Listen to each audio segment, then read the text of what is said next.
कई क्षत्रिय वंशी हैं, कई ब्राह्मण वंशी हैं। ये सब जाति की बात नहीं है। आजकल कोई लोग पूछते ये सब क्या है, गोत्र, ये वंश। टेक्निकली ये भारतीय व्यवस्था में understanding your genetics, I hope you are getting. Navel cord को आजकल संरक्षित करने का विधान आया है, जिससे अगर उसकी मैचिंग हो तो जेनरेशंस को सेव किया जा सके। आज एआई काम कर रहा है कि प्रेडिक्शन कर सके, शरीर में होने वाले चेंजेस के द्वारा शुरू में ही अलर्ट करके उन बीमारियों की मूल जड़ को समाप्त किया जाए। आज भारतीय विज्ञान तब से जानता है आपकी जेनेटिक्स कौन सी है, डीएनए कौन सा है।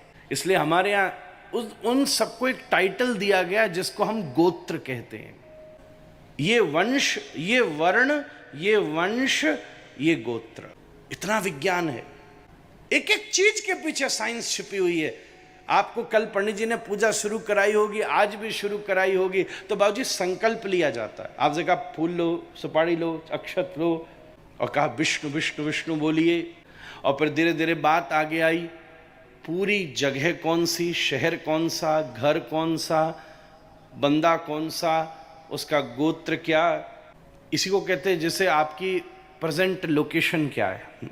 आपको गूगल में आपकी लोकेशन डालनी पड़ेगी और जहाँ जाना है उसको डालना पड़ेगा, तब ट्रैवल होगा।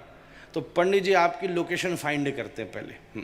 ये गूगल तो अभी सीखा है, हमारा कर्मकांड तो तब से इस विज्ञान को जानता है। पंजाब क्षेत्रे जालंधर नगरे, उसमें भी पूरा मॉडल टाउन बता देगा, उसमें भी घर बता देगा, स्वगृहे स्वमंदिरे। हाँ, जम्बुद्वीपे भरतखंडे, वो आप थोड़ा फिर पीछे चले गए द्वीप में। फिर जम्बुद्वीपे भरतखंडे भारतवर्षे आर्यावर्तैक देशांतर्गते पुण्य पविक्ष क्षेत्रे पंजाब अंतर्गते जालंधर नामक नगरे मॉडल टाउन स्थित स्वगृहे। पूरी लोकेशन, जैसे गूगल अर्थ में पॉइंट आउट करना है कि जजमान बैठा कहाँ है, और फिर पूजा किसकी कर रहा है और उसका उद्देश्य क्या है। सबसे ज्यादा जोर दिया जाता है अप्राप्त लक्ष्मी प्राप्त्यर्थम प्राप्त लक्ष्मी चिरकाल संरक्षणार्थम। शिव जी खुश महाराज, जो नई लक्ष्मी मिली है वो मिल जाए और जो मिल गई है वो कहीं ना जाए। पूरी व्यवस्था है, संपूर्ण वंश वृद्धि। भारत, आप सब अपने वंश को खोजिए तो हम सब नारायण की संतान है महाराज। मुझे एक बात से बड़ी तकलीफ है, कम से कम सनातन धर्मी को प्लीज, कम से कम अपने आप को हिंदू मानने वाले को, कम से कम वैदिक फिलॉसफी को समझने वाले को, कम से कम भारत में पैदा होने वाले को, तो अपने आप को बंदर नहीं मानना चाहिए महाराज। ये डार्विन्स थ्योरी ऑफ एवोल्यूशन है, which is just a simple theory which can keep on upgrading, and there is unlimited research has been done. You can see there is a similarity of genetics, but that cannot prove that we have been slowly upgrading and then the gorilla monkey has become a human. एक research हुई, एक चूहे की 21 generation तक उसकी पूंछ काटी गई, पर उसके बाद भी चूहे की आज तक पूंछ आती है। इसका अर्थ ये नहीं है, अगर यही अर्थ होता तो फिर हम यहां तक आकर स्टिक कैसे हो गए। बिलियंस ऑफ ईयर लगे, पर ये एक पश्चिम का दर्शन कहता है कि हम धीरे धीरे एवोल्यूशन के प्रोसेस में मंकी से मानव बने। तो मुझे तो कई बार इसलिए लगता है वहाँ के लोग जो अपना जीवन जीते हैं वो मंकी से कम भी नहीं लगता हमारा। Sometimes it feels like that they work like donkeys for 4 days and then enjoy like monkeys for 2 days.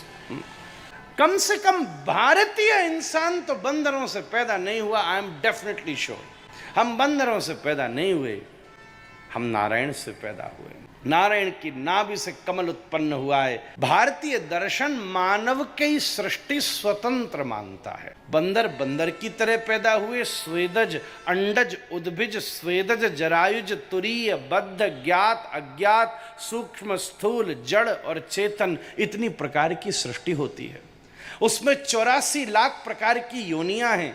और आपको जानकर आनंद आएगा, वैदिक दर्शन में 4 लाख प्रकार के मानव होते हैं। 4 लाख प्रकार के मानव हैं। उनमें बहुत सारे मानव आपस में मिक्स स्पीसीज होकर, अब इस समय जो आपके सामने विजुअल हैं वो अलग अलग प्रकार के हैं। सीधी सीधी बात है, अफ्रीकन अफ्रीकन जैसा लगता है, नॉर्थ इंडियन जैसा लगता है, साउथ इंडियन जैसा लगता है, चाइनीज जैसा लगता है। हर प्रकृति और नेचर के हिसाब से मानव का विकास अपने अपने अनुसार होता है। भारतीय दर्शन इतनी विशुद्ध परंपरा का अनुसंधान करता है, इसलिए ये ब्यूटी केवल इस इंडिया में है जहाँ हम तर्पण करते हैं, जहाँ हम समर्पण करते हैं अपने पूर्वजों को, एंसेस्टर्स को। अरे हमारे यहाँ जब अपने एंसेस्टर्स का फेस्टिवल होता है तो हम दान करते हैं, हम सोसाइटी में सर्विस करते हैं, हम फूड का डिस्ट्रीब्यूशन करते हैं, हम सबकी हेल्प करते हैं, अन्न क्षेत्र लगाते हैं, ब्राह्मणों को दक्षिणा देते हैं, गरीबों को दान करते हैं, पुण्य तिथियों में स्नान करते हैं। ये नहीं कि भूत प्रेत बन के हैलोवीन सेलिब्रेट करते हैं। God the Holy Spirit. पश्चिम के दर्शन में एंसेस्ट्रल फेस्टिवल है गॉड द होली स्पिरिट, जिसको हैलोवीन के नाम से जाना जाता है। अरे अपनी सनातन संस्कृति को समझिए। ये पंजाब गुरुओं का क्षेत्र है, जिसने किसी जमाने में पूरे हिंदुस्तान में से सनातन धर्म की रक्षा की है, और यही पश्चिम के दर्शन का संपूर्ण भारतवर्ष का सबसे बड़ा केंद्र निर्मित करने जा रहा है। हम सबको आश्चर्य की बात है।